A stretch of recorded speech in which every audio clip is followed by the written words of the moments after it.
Bu universal drabilkalar uchun yana bitta narsani tashkillashtirib qo'ydik. Bu ham bo'lsa palatka. Bu palatkani og'ziga tiqib qo'yiladi drabilkani. Tashaklarni samollari chiqargan paytda changini o'zida ushlab qoladi, havosini chiqarib yuboradi. Chiqarib bo'lgan narsani bu tarafdan olinadi. Bu o'zining ichiga bir 3 ta bilan 4 taning o'rtasida somon press chiqaradi. Bu yig'iladi, o'ta ixchamli holatga keladi.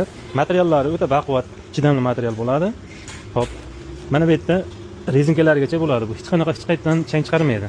Buni yurgizgan paytda mana shu holatda ishlaydi. Ichidagi havoni chiqarib yuboradi.